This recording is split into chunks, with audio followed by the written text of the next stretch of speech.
Hi good morning. അപ്പോൾ നമ്മുടെ ഇന്നത്തെ റെസിപ്പി എന്ന് പറയുന്നത് നമ്മുടെ വെള്ളക്കടല ഉപയോഗിച്ചുള്ള ഒരു കടലക്കറിയാണ് കേട്ടോ. നമ്മുടെ അപ്പത്തിൻ്റെയും ഇടിയപ്പത്തിൻ്റെയും ഒക്കെ കൂടെ കഴിക്കാൻ പറ്റിയ നല്ലൊരു സൈഡ് ഡിഷാണ്. എല്ലാ ബ്രേക്ക്ഫാസ്റ്റ് റെസിപ്പീസിനെയും കൂടെ കഴിക്കാൻ പറ്റിയ നല്ലൊരു സൈഡ് ഡിഷാണ്. പൂരിയുടെ കൂടെ അത്ര കറക്റ്റ് ആവില്ല കേട്ടോ. എന്ന് വെച്ചാൽ നമ്മൾ പൂരി ചന്ന മസാല ഉണ്ടാക്കുന്ന പോലെയുള്ള റെസിപ്പി അല്ല ഇത്. അപ്പോൾ നിങ്ങൾ ഇത് ഒന്ന് ട്രൈ ചെയ്ത് നോക്കിക്കോളൂ. ഇടിയപ്പത്തിൻ്റെയും പുട്ടിൻ്റെയൊക്കെ കൂടെ ഈ ഒരു കടലക്കറി ഉണ്ടാക്കിയിട്ട് കഴിച്ചിട്ട് അഭിപ്രായം പറയണേ. നമുക്ക് എങ്ങനെയാണ് ഈ ഒരു കടലക്കറി തയ്യാറാക്കുന്നത് നോക്കാം.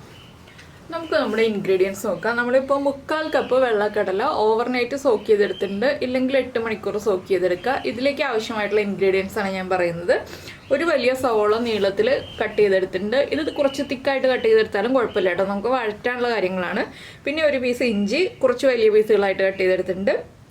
ഒരു 6 അല്ലി വെളുത്തുള്ളി എടുത്തിട്ടുണ്ട്. വെളുത്തുള്ളി കട്ട് ചെയ്തിട്ടൊന്നുമില്ല, വെളുത്തുള്ളി മുഴുവനെയാണ് ചേർക്കുന്നത്. അതുപോലെ തന്നെ ഒരു മീഡിയം വലിപ്പമുള്ള തക്കാളി എടുത്തിട്ടുണ്ട്. തക്കാളിയും വലിയ പീസായിട്ടാണ് കട്ട് ചെയ്തെടുത്തിട്ടുള്ളത്. 2 പച്ചമുളക് സ്പ്ലിറ്റ് ചെയ്തെടുത്തിട്ടുണ്ട്. കുറച്ച് മല്ലിയില, ഒരു അരപ്പിടി മല്ലിയില, നമ്മളിങ്ങനെ പിടിക്കുമ്പോൾ അരപ്പിടി മല്ലിയില അത്രയും മതി കേട്ടോ. പിന്നെ 2.5 ടേബിൾ സ്പൂൺ തേങ്ങ ചിരവി ചെയ്തെടുത്തിട്ടുണ്ട്. 2.5 ടേബിൾ സ്പൂൺ തന്നെ മതി. ഇതെല്ലാം നമുക്ക് അരയ്ക്കാനുള്ള കാര്യങ്ങളാണ്. അപ്പോൾ ആദ്യം നമുക്ക് കടല കുക്ക് ചെയ്യാൻ വയ്ക്കാം. കടല കുക്ക് ചെയ്യാനായിട്ട് ഞാനിപ്പോൾ ഒരു കുക്കർ എടുത്തിട്ടുണ്ട്. എൻ്റെ കയ്യിലുള്ള കടല 6 വിസിൽ വരുമ്പോഴാണ് കേട്ടോ കുക്കായി കിട്ടുന്നത്. അപ്പോൾ ഞാനൊരു 6 വിസിൽ വരുന്നത് വരെ ഉപ്പ് മാത്രം ചേർത്താണ് കുക്ക് ചെയ്യാൻ പോകുന്നത്. കടലയ്ക്ക് ആവശ്യമായിട്ടുള്ള ഉപ്പ് ചേർത്തിട്ട് ഒരു 6 വിസിൽ വരുന്നത് വരെ 1.5 കപ്പ് വെള്ളം ചേർത്താണ് ഞാൻ കുക്ക് ചെയ്യാൻ പോകുന്നത്. 1.5 കപ്പ് വെള്ളം ചേർത്തിട്ടുണ്ട്. ഇനിയിപ്പോൾ ഈ കടല 6 വിസിൽ വരുന്നത് കുക്കാവട്ടെ. എന്താണെന്ന് വെച്ചാൽ മഞ്ഞൾപ്പൊടി ചേർക്കുന്നില്ല. മഞ്ഞൾപ്പൊടി ചേർത്തിട്ടുണ്ടെങ്കിൽ കുക്കർ വിസിൽ വരുമ്പോൾ പുറത്തേക്ക് ചീറ്റി തെറിക്കും. അതുകൊണ്ടാണ് ഞാനിപ്പോൾ മഞ്ഞൾപ്പൊടി ചേർക്കാത്തത്. നിങ്ങൾക്ക് മഞ്ഞൾപ്പൊടിയും കൂടി ചേർത്തിട്ട് കുക്ക് ചെയ്യാം. ഒരു 1/2 ടീസ്പൂൺ മഞ്ഞൾപ്പൊടിയും കൂടി ചേർത്തിട്ട് കുക്ക് ചെയ്യാം കേട്ടോ. അപ്പോൾ ഇത് കുക്കാവട്ടെ. ഈ സമയത്ത് നമുക്ക് നമ്മുടെ മസാലയുടെ കാര്യങ്ങൾ നോക്കാം. അത് റെഡിയാക്കി എടുക്കാം. അപ്പോൾ നമ്മൾ നമ്മുടെ മസാല റെഡിയാക്കാനായിട്ട് ഒരു പാൻ വെച്ചിട്ടുണ്ട്. പാനിലേക്ക് ഞാൻ ഓയിൽ ചേർക്കുന്നുണ്ട്. ഓയിലോ വെളിച്ചെണ്ണ ഏതായാലും കുഴപ്പമില്ല കേട്ടോ. അപ്പോൾ കുറച്ച് വെളിച്ചെണ്ണ കൂടുതലായിട്ട് ചേർക്കുക. നമ്മുടെ മസാലകളെല്ലാം വഴറ്റിയെടുക്കാനുള്ളതാണ്. അതനുസരിച്ചൊരു 1.5 ടേബിൾ സ്പൂൺ വെളിച്ചെണ്ണ ചേർക്കുക. വെളിച്ചെണ്ണ ഒന്ന് ചൂടായി തുടങ്ങുമ്പോൾ ഇതിലേക്ക് നമുക്ക് ഒരു 5 ഗ്രാമ്പു, 1 ഏലക്ക, 1 പീസ് പട്ട ഇത്രയും ചേർക്കുക. ഇതൊന്ന് ചൂടായി വരുമ്പോൾ തന്നെ 1/2 ടീസ്പൂൺ പെരിഞ്ജീരകം കേട്ടോ, നമ്മുടെ വലിയ ജീരകം, ഇതും കൂടി ചേർത്ത് കൊടുക്കുക. ഇതെല്ലാം ചൂടായി നമ്മുടെ ജീരകമൊക്കെ ഒന്ന് പൊട്ടി തുടങ്ങുമ്പോൾ നമ്മൾ ഇനി ചേർക്കുന്നത് നമ്മൾ കട്ട് ചെയ്ത് വെച്ചിരിക്കുന്ന ഇഞ്ചിയും അതുപോലെ തന്നെ നമ്മുടെ വെളുത്തുള്ളി,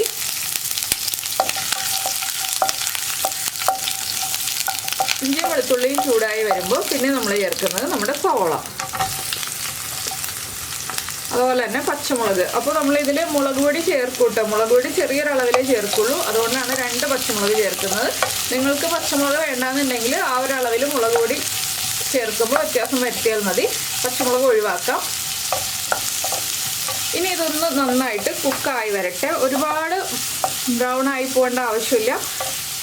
സവോളയൊക്കെ ഒന്ന് ട്രാൻസ്പെറൻ്റ് ആയി വരുന്നത് വരെ ഒന്ന് ഇളക്കി കൊടുക്കുക. ഈ സമയത്ത് നമ്മുടെ കുക്കറിൻ്റെ വിസിലൊക്കെ വന്നോളും. അപ്പോൾ സവോള ഒന്ന് ലൈറ്റായിട്ട് ട്രാൻസ്പെറൻ്റ് ആയി വരട്ടെ. അതിനുശേഷം നമുക്ക് ബാക്കിയുള്ള കാര്യങ്ങളൊക്കെ ചേർത്ത് വഴറ്റിയെടുക്കാം. ഈ ഒരു കറി ഉണ്ടാക്കുമ്പോൾ കുറച്ച് വഴറ്റിയെടുക്കണം എന്നുള്ള കാര്യം മാത്രമേ ഉള്ളൂ. അതിനുശേഷം നമുക്ക് വളരെ എളുപ്പമാണ് കറി ഉണ്ടാക്കാനായിട്ട്. അപ്പോൾ നിങ്ങൾ ഇങ്ങനെ ഈ ഒരു കടലക്കറി, വെള്ള കടലക്കറി ഉണ്ടാക്കി നോക്കിയിട്ടില്ലെങ്കിൽ ഉറപ്പായിട്ടും ട്രൈ ചെയ്യും കേട്ടോ. നമുക്ക് ടേസ്റ്റി ആയിട്ട് ഉണ്ടാക്കാം. അതുപോലെ തന്നെ കറി കുറുകിയിരിക്കണം എന്നുണ്ടെങ്കിൽ നമ്മൾ കുറേ വെള്ളം ചേർത്ത് അരച്ചെടുക്കരുത് എന്ന് മാത്രമേ ഉള്ളൂ. കുറച്ച് വെള്ളത്തിൽ അരച്ചെടുക്കുക. വേറെ കടലയൊന്നും അരച്ച് ചേർക്കേണ്ട ആവശ്യമില്ല. നമ്മുടെ സവോളയൊക്കെ ഒന്ന് ട്രാൻസ്പെറൻ്റ് ആയി വരട്ടെ. കുറച്ച് കട്ടിയിൽ സവോള മുറിച്ചാലും കുഴപ്പമില്ല എന്നാണ് ഞാൻ പറഞ്ഞത്. ഇതുകൊണ്ടാണ് നമ്മൾ സവോള വഴറ്റിയെടുക്കുന്നത് കൊണ്ടാണ്. പിന്നെ സവോള ട്രാൻസ്പെറൻ്റ് ആയി കഴിഞ്ഞിട്ട് നമുക്ക് ബാക്കിയുള്ള കാര്യങ്ങളൊക്കെ ചെയ്യാം കേട്ടോ. ഇപ്പം നമ്മുടെ സവോളയൊക്കെ ഒന്ന് ട്രാൻസ്പെറൻ്റ് ആയി തുടങ്ങിയിട്ടുണ്ട്. ഇതിലേക്ക് നമുക്കിനി നമ്മുടെ തക്കാളി ചേർത്ത് കൊടുക്കാം. തക്കാളി ചേർത്തിട്ട് വീണ്ടും വഴറ്റി കൊടുക്കുക. ഈ ഒരു മസാലയിലേക്ക് തന്നെയാണ് കേട്ടോ നമ്മുടെ പൊടികളെല്ലാം ചേർത്ത് നമ്മൾ കുക്ക് ചെയ്തെടുക്കുന്നത്. അപ്പോൾ തക്കാളി ചേർത്ത് ഒന്ന് ഇളക്കിയിട്ട് ഇനി നമുക്ക് നമ്മുടെ പൊടികളെല്ലാം ചേർക്കാം. എല്ലാം ഒരുമിച്ച് ചേർത്ത് തന്നെ കുക്ക് ചെയ്തെടുക്കാം. അപ്പോൾ നിങ്ങൾ മഞ്ഞൾപ്പൊടി കടലയിൽ ചേർത്ത് വേവിച്ചിട്ടുണ്ടെങ്കിൽ ഈ ഒരു മസാലയിൽ 1/4 ടീസ്പൂണേ മഞ്ഞൾപ്പൊടി ചേർക്കാൻ പാടുള്ളൂ. ഞാനിപ്പോൾ മഞ്ഞൾപ്പൊടി കടലയിൽ ചേർത്ത് വേവിക്കാത്തത് കൊണ്ട് മഞ്ഞൾപ്പൊടി കൂടുതൽ ചേർക്കുന്നുണ്ട്. 2.5 ടീസ്പൂൺ മല്ലിപ്പൊടി ചേർത്തിട്ടുണ്ട്. അതുപോലെ തന്നെ 3/4 ടീസ്പൂണാണ് മഞ്ഞൾപ്പൊടി ചേർക്കുന്നത്. പിന്നെ ഒരു 1/2 ടീസ്പൂൺ എരിവെള്ള മുളക് പൊടി, കാശ്മീരി ചില്ലി പൗഡർ അല്ല കേട്ടോ, എരിവെള്ള മുളക് പൊടിയാണ് 1/2 ടീസ്പൂൺ ചേർക്കുന്നത്. ഇത് മൂന്നും ചേർത്ത് നന്നായിട്ട് ഇളക്കി വീണ്ടും ഈ ഒരു മസാലപ്പൊടികൾ കുക്കായി വരുന്നത് വരെ ഇളക്കി കൊടുക്കുക. ഇപ്പോൾ എണ്ണ കുറവാണെന്ന് തോന്നുകയാണെങ്കിൽ വീണ്ടും എണ്ണ ഒഴിച്ചു കൊടുക്കുക കേട്ടോ. ഈ മസാലപ്പൊടികൾ കുക്കാവാൻ ആവശ്യമായിട്ടുള്ള എണ്ണ ഇല്ല. മസാലപ്പൊടികൾ നന്നായിട്ട് എണ്ണയിലൊന്നും കുക്കായി വരുന്നില്ല എന്നുണ്ടെങ്കിൽ 1/2 ടീസ്പൂണും കൂടി എണ്ണ ചേർത്ത് കൊടുക്കുക. അപ്പോൾ മസാലപ്പൊടികൾ ചേർത്തിട്ട് 1 മിനിറ്റ് ഒന്ന് ഇളക്കി കൊടുക്കുക. അതിനുശേഷം വേണം നമുക്ക് ബാക്കിയുള്ള കാര്യങ്ങൾ ചേർക്കാൻ. അപ്പോൾ നമ്മുടെ തക്കാളി കുക്കായിട്ടില്ലല്ലോ എന്ന് നിങ്ങൾ ചോദിക്കേണ്ട. തക്കാളി എന്താണെന്ന് വെച്ചാൽ നമ്മുടെ ബാക്കിയുള്ള കുക്കിങ്ങിൻ്റെ കൂടെ തക്കാളി കുക്കായി വന്നോളൂ. ഇപ്പോൾ തക്കാളി നന്നായിട്ട് ഉടഞ്ഞു പോയിട്ടുണ്ടെങ്കിൽ നമ്മുടെ മസാല വല്ലാതെ കുഴഞ്ഞു പോവും. അതുകൊണ്ട് തന്നെയാണ് നമ്മൾ തക്കാളി ഓവർ കുക്ക് ചെയ്ത് എടുക്കാത്തത്. ഈ ഒരു മസാലകൾ പൊടികൾ കുക്കായി വന്നു കഴിയുമ്പോൾ നമ്മൾ ബാക്കിയുള്ള കാര്യങ്ങളൊക്കെ ഓരോന്ന് ചേർത്ത് കുക്ക് ചെയ്യുമ്പോൾ നമ്മുടെ തക്കാളിയും ബാക്കി കുക്കായിക്കോളൂ കേട്ടോ. ഓരോന്ന് ആഡ് ചെയ്താണ് നമ്മൾ കുക്ക് ചെയ്തെടുക്കുന്നത്. ഇതിലേക്ക് ഇപ്പോൾ നമ്മൾ ഗരം മസാല പൊടി ചേർക്കില്ല കേട്ടോ. ഇപ്പോൾ ഇവിടെ നമ്മുടെ കുക്കറിൻ്റെ വിസിൽ വന്നുകൊണ്ടിരിക്കുന്നുണ്ട്.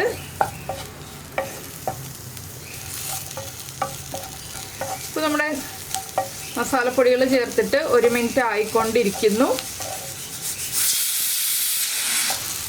ഇനി നമുക്കിതിലേക്ക് നമ്മൾ എടുത്തു വെച്ചിരിക്കുന്ന തേങ്ങ ചിരവിയതുണ്ടല്ലോ അതും കൂടി ചേർത്തിട്ട് വീണ്ടും കുക്ക് ചെയ്തെടുക്കാം.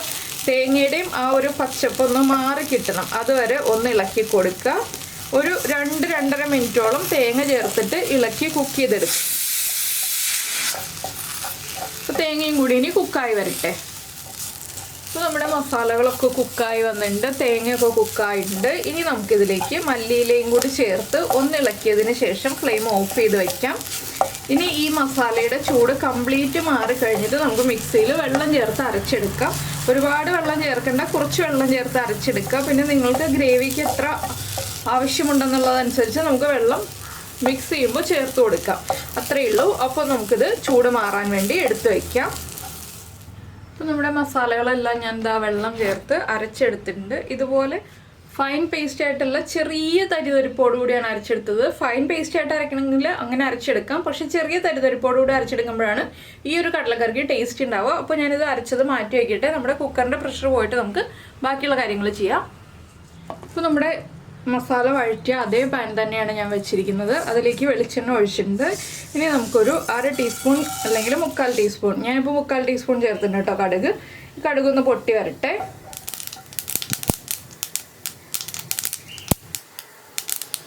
കടുക് പൊട്ടി കഴിയാറാകുമ്പോൾ നമുക്കൊരു 3 വറ്റൽമുളകും കൂടി ഇതിലേക്ക് ചേർത്ത് കൊടുക്കാം.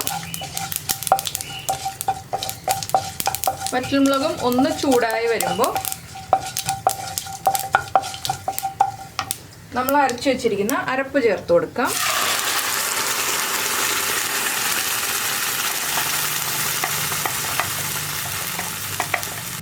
ഇനി അരപ്പിൻ്റെ റോ സ്മെല്ല് മാറാനായിട്ട് 1 മിനിറ്റ് ഒന്ന് തിളപ്പിച്ചെടുക്കുക. 1 മിനിറ്റ് മതി. ഒന്ന് തിളച്ച് വന്നിട്ടുണ്ടെങ്കിൽ അരപ്പിൻ്റെ റോ സ്മെല്ല് മാറി വരും. എന്താണെന്ന് വെച്ചാൽ നമ്മുടെ ആ ഒരു വെള്ളം മാത്രമേ നമ്മൾ അരയ്ക്കാനായിട്ട് ചേർത്തിട്ടുള്ളൂ. ആ വെള്ളം ഒന്ന് തിളച്ച് വന്നാൽ മതി, അപ്പോൾ കറക്റ്റ് ആയിക്കോളും. പിന്നെ നിങ്ങൾക്ക് ഗ്രേവി എത്ര വേണം എന്നുള്ളതനുസരിച്ച് ഇതിലേക്ക് ചൂടുവെള്ളം ചേർത്ത് കൊടുക്കാം. ഞാനിപ്പോൾ കടല വേവിച്ചപ്പോൾ അത്യാവശ്യം വെള്ളമുണ്ട് കടലയിൽ, അതുകൊണ്ട് ഞാനിപ്പോൾ ഇനി ഇതിലേക്ക് ചൂടുവെള്ളം ചേർക്കുന്നില്ല. എനിക്ക് ഒരുപാട് ലൂസായിട്ടുള്ള കറിയല്ല വേണ്ടത്, കുറച്ച് കുറുകിയിരിക്കുന്ന കറിയാണ്. കൂടുതൽ കുറുകിയിരിക്കുന്ന കറിയല്ല, ചെറുതായിട്ടൊന്ന് കുറുകിയിരിക്കുന്ന കറിയാണ് വേണ്ടത്. അതുകൊണ്ട് തന്നെ ഞാൻ കൂടുതൽ വെള്ളം ചേർക്കുന്നില്ല. നിങ്ങൾക്ക് ചൂടുവെള്ളം ചേർത്തിട്ട് കറി എത്രത്തോളം ലൂസാക്കണോ അതുപോലെ ലൂസാക്കി എടുക്കാം കേട്ടോ. അപ്പോൾ ഇനി നമ്മുടെ അരപ്പൊന്ന് തിളച്ച് വരട്ടെ.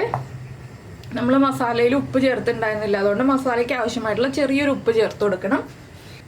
കടലയിൽ ഉപ്പ് ചേർത്താണ് വേവിച്ചത്. അപ്പോൾ മസാലയ്ക്ക് ആവശ്യമായ ഉപ്പ് മാത്രമേ ഞാനിപ്പോൾ ചേർത്തിട്ടുള്ളൂ. ഇനി അരപ്പൊന്ന് തിളച്ച് വരട്ടെ. ഈ സമയത്ത് നമുക്കിതിലേക്ക് ഒരു 1/2 ടീസ്പൂൺ ഗരം മസാലപ്പൊടിയും കൂടി ചേർത്ത് കൊടുക്കാം. അപ്പോൾ ഗരം മസാലപ്പൊടിയുടെ റോ ടേസ്റ്റും ഈ ഒരു അരപ്പ് തിളയ്ക്കുമ്പോൾ മാറി വന്നോളും. അരപ്പൊന്ന് തിളച്ച് തുടങ്ങിയിട്ടുണ്ട് കേട്ടോ. ഇനി നമ്മൾ എന്ത് കാര്യങ്ങൾ ഇതിലേക്ക് ചേർക്കുകയാണെങ്കിൽ ചൂടുള്ളത് മാത്രം ചേർക്കുക, പച്ചവെള്ളം ചേർക്കരുത്.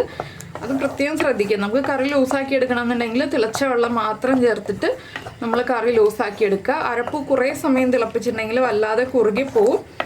തേങ്ങ ഉള്ളതല്ലേ, അതുകൊണ്ടാണ് നമ്മൾ കുറേ സമയം തിളപ്പിക്കുന്ന കാര്യം പറയാതെ ജസ്റ്റ് തിളച്ച് വരുന്നത് വരെ ഒന്ന് വെയിറ്റ് ചെയ്യാന്ന് പറയുന്നത്. അവിടെ ഇവിടെയൊക്കെ ബബിൾസ് വരുമ്പോൾ നമുക്ക് നമ്മുടെ കടല കഴിച്ചത് ഇതിലേക്ക് ചേർത്ത് കൊടുക്കാം. അപ്പോൾ കണ്ടോ ബബിൾസ് വന്ന് തുടങ്ങുന്നുണ്ട്. നമുക്ക് നമ്മുടെ വേവിച്ച് വെച്ചിരിക്കുന്ന കടല ഇതിലേക്ക് ചേർക്കാം. കടലയിൽ വെള്ളമുണ്ട് കണ്ടോ. ഈ കടലയും കൂടി ചേർത്ത് ഇളക്കി നന്നായിട്ട് മിക്സ് ചെയ്യാം. നിങ്ങൾക്ക് മല്ലിയില അരയ്ക്കുന്നത് താല്പര്യമില്ലാന്നുണ്ടെങ്കിൽ ഈ ഒരു കറി ആവുമ്പോൾ മല്ലിയില ചേർത്താലും മതി കേട്ടോ. ഇനി ഇതൊരു 4-5 മിനിറ്റ് തിളയ്ക്കണം. ഹൈ ഫ്ലെയിമിൽ വെച്ചിട്ട് തന്നെ തിളപ്പിച്ചെടുക്കണം. എന്താണെന്ന് വെച്ചാൽ നമ്മുടെ കടലയിലേക്ക് ആ മസാലകളൊക്കെ ഒന്ന് പിടിച്ചു വരണം. അതിനായിട്ടൊരു 5 മിനിറ്റ് ഒന്ന് തിളപ്പിച്ചെടുക്കുക. അതിനനുസരിച്ച് വേണം നമ്മൾ വെള്ളം അതിനനുസരിച്ച് വേണം നമ്മൾ കടല ചേർക്കുമ്പോൾ വെള്ളം ചേർത്ത് കൊടുക്കാനായിട്ട്. എന്താണെന്ന് വെച്ചാൽ 5 മിനിറ്റ് തിളയ്ക്കുമ്പോൾ ഈ ഒരു ഗ്രേവിയൊക്കെ ഒന്ന് കുറുകി വരുമല്ലോ. അപ്പോൾ നമുക്ക് എത്രത്തോളം ഗ്രേവി വേണം എന്നുള്ളതനുസരിച്ച് വെള്ളം ചേർത്തിട്ട് വേണം 5 മിനിറ്റ് തിളപ്പിച്ചെടുക്കാൻ. അപ്പോൾ അരപ്പ് തിക്കായി വരും. അതനുസരിച്ച് നമ്മൾ വെള്ളം ചേർത്ത് കൊടുത്തിട്ടുണ്ടാവണം. ഇനിയിപ്പോൾ ഒരു 5 മിനിറ്റ് തിളക്കിയിട്ട് അതിനുശേഷം നമുക്ക് ഉപ്പ് ചെക്ക് ചെയ്യാം. ആ കടലയിലുള്ള വെള്ളത്തിലുണ്ടായിരുന്ന ഉപ്പൊക്കെ നമ്മുടെ അരപ്പിലേക്ക് ഇറങ്ങിയിട്ടുണ്ടാവും. അപ്പോൾ ഉപ്പൊക്കെ കറക്റ്റ് ചെയ്തിട്ട് നമുക്ക് ബാക്കിയുള്ള കാര്യങ്ങളൊക്കെ ഇതിലേക്ക് ആഡ് ചെയ്യാം. നമ്മുടെ കറി ഇതാ ഒരു 5 മിനിറ്റ് തിളച്ച് കുറുകി വന്നിട്ടുണ്ട്. കണ്ടോ, നന്നായിട്ട് കുറുകി. ഞാൻ ഇത്രയും കുറുക്കിയാണ് എടുക്കുന്നത്. നിങ്ങൾക്ക് ഇത്രയും കുറുകി വേണ്ടാന്നുണ്ടെങ്കിൽ ഇത്രയും സമയം തിളപ്പിക്കണ്ട കേട്ടോ. ഇനിയിപ്പോൾ നമുക്ക് ഫ്ലെയിം ഓഫ് ചെയ്യാം. മല്ലിയില ഇട്ട് ഗാർണിഷ് ചെയ്യണം എന്നുണ്ടെങ്കിൽ മല്ലിയില ഇട്ടിട്ട് ഗാർണിഷ് ചെയ്യാം. ഞാൻ ഫ്ലെയിം ഓഫ് ചെയ്യാണ്. ഇതിലേക്ക് ഇനി ഒരു കാര്യവും കൂടി ആഡ് ചെയ്യുന്നുണ്ട്. ഒരു പിഞ്ച് പഞ്ചസാര. ആ എരിവൊക്കെ ഒന്ന് ബാലൻസ് ചെയ്യാനും തക്കാളിയുടെ പുളി ഒന്ന് ബാലൻസ് ചെയ്യാനൊക്കെ ആയിട്ടാണ് നമ്മൾ ഒരു പിഞ്ച് പഞ്ചസാര ചേർത്തത്. ഇനി നന്നായിട്ടൊന്ന് ഇളക്കി മിക്സ് ചെയ്യുക. നമുക്ക് ചൂട് മാറി വരുമ്പോൾ സെർവ് ചെയ്യാം. ഇത് ചപ്പാത്തിയുടെയും അപ്പത്തിൻ്റെയും പുട്ടിൻ്റെയും ഇടിയപ്പത്തിൻ്റെയും ഒക്കെ കൂടി കഴിക്കാൻ പറ്റിയ നല്ലൊരു സൈഡ് ഡിഷാണ്. അപ്പോൾ നിങ്ങൾ ഇതുപോലെ കടലക്കറി തയ്യാറാക്കി നോക്കിയിട്ടില്ലെങ്കിൽ ഉറപ്പായിട്ടും ട്രൈ ചെയ്ത് നോക്കൂ. ഒരു 2-2.5 ടേബിൾ സ്പൂൺ തേങ്ങ മാത്രമല്ലേ നമുക്ക് ആവശ്യമുള്ളൂ. ഒരുപാട് തേങ്ങയൊന്നും വേണ്ട. ബാക്കിയുള്ളതൊക്കെ നമ്മൾ എല്ലാ കടലക്കറിയിലും ചേർക്കുന്ന ഇൻഗ്രീഡിയൻസ് തന്നെയാണ്. അപ്പോൾ നിങ്ങൾ ഇതുപോലെ തേങ്ങ ഇങ്ങനെ അരച്ചിട്ട് ഈ സവാളയും തക്കാളിയും തേങ്ങയും എല്ലാം ചേർത്ത് അരച്ചിട്ട് ഇതുപോലെ കടലക്കറി തയ്യാറാക്കിയിട്ടില്ലെങ്കിൽ ഉറപ്പായിട്ടും ട്രൈ ചെയ്തിട്ട് നമ്മുടെ വീഡിയോയുടെ താഴെ ഒന്ന് കമൻറ്റ് ചെയ്യണം കേട്ടോ. ഈ ഒരു കടലക്കറി ഇഷ്ടമായോ ഇല്ലയോ, അതുപോലെ തന്നെ നിങ്ങൾക്ക് ഈ റെസിപ്പി ഇഷ്ടമായിട്ടില്ല എന്നുണ്ടെങ്കിൽ അതിൻ്റെ കാരണം എന്താണെന്നൊക്കെ, തേങ്ങ ചേർക്കുന്നതല്ലാതെ ഉള്ള കാരണം എന്തെങ്കിലും ഉണ്ടെങ്കിൽ അതും കൂടി ഒന്ന് കമൻറ്റ് ചെയ്യണേ. അപ്പോൾ ഇഷ്ടമായ റെസിപ്പി ആണെങ്കിൽ ഒന്ന് ലൈക്ക് ചെയ്യാനും മറന്നു പോകരുത്. പിന്നെ നമ്മുടെ ചാനൽ ആദ്യമായിട്ട് കാണുകയാണെങ്കിൽ നമ്മുടെ വീഡിയോ പ്രസൻറ്റ് ചെയ്യുന്ന രീതിയൊക്കെ ഇഷ്ടമായി എന്നുണ്ടെങ്കിൽ നമ്മുടെ ചാനൽ ഒന്ന് സബ്സ്ക്രൈബ് ചെയ്ത് സപ്പോർട്ട് ചെയ്യണേ. സബ്സ്ക്രൈബ് ചെയ്യുന്നതിന് ഈ വീഡിയോയുടെ താഴെയുള്ള റെഡ് സബ്സ്ക്രൈബ് ബട്ടൺ ഒന്ന് ക്ലിക്ക് ചെയ്യുക. അതിൻ്റെ റൈറ്റ് സൈഡിലുള്ള ബെല്ലൈക്കണും ക്ലിക്ക് ചെയ്യുക. അപ്പോൾ ഓളെന്ന് പറഞ്ഞിട്ടൊരു ഓപ്ഷൻ കാണാം. ആ ഓളും കൂടി പ്രസ് ചെയ്തിട്ടുണ്ടെങ്കിൽ ഞാൻ എപ്പോഴും വീഡിയോ അപ്ലോഡ് ചെയ്യുമ്പോൾ നിങ്ങൾക്ക് നോട്ടിഫിക്കേഷൻ വരും. ഇതിനി ചൂട് മാറി വരുമ്പോൾ ഒന്നുകൂടി കുറുകി വരും കേട്ടോ. അപ്പോൾ ഞാനിപ്പോൾ ഈ ഒരു കൺസിസ്റ്റൻസിയിൽ ഓഫ് ചെയ്തത്. ഇത് ചൂട് മാറി വരുമ്പോൾ ഒന്നുകൂടി കുറുകി വരാൻ പാകത്തിനായിട്ടാണ്. പിന്നെ ഉപ്പൊക്കെ ചെക്ക് ചെയ്തിട്ട് വേണം ഓഫ് ചെയ്ത് വെക്കാനായിട്ട്. ഉപ്പ് കുറവാണെങ്കിൽ ഉപ്പ് കറക്റ്റ് ചെയ്തേക്കണം. എരിവ് കറക്റ്റ് ആയിരിക്കും. എരിവിന് വ്യത്യാസമൊന്നും ഉണ്ടാവില്ല. എന്താണെന്ന് വെച്ചിട്ടുണ്ടെങ്കിൽ എരിവ് നമ്മൾ പച്ചമുളകും മുളക് പൊടിയും എല്ലാം ചേർത്ത് അരച്ചിട്ടുണ്ടല്ലോ. അതുകൊണ്ട് എരിവ് കറക്റ്റ് ആയിരിക്കും. പിന്നെ എരിവ് കുറവായിട്ട് തോന്നുകയാണെങ്കിൽ ഒരു 1/4 ടീസ്പൂൺ കുരുമുളക് പൊടി ചേർത്ത് കൊടുത്താലും കുഴപ്പമില്ല കേട്ടോ. അപ്പോൾ ഇത്രയൊക്കെ ഉള്ളൂ നമ്മുടെ കടലക്കറി. നമുക്ക് നമ്മുടെ അടുത്ത റെസിപ്പിയുമായിട്ട് വീണ്ടും കാണാം.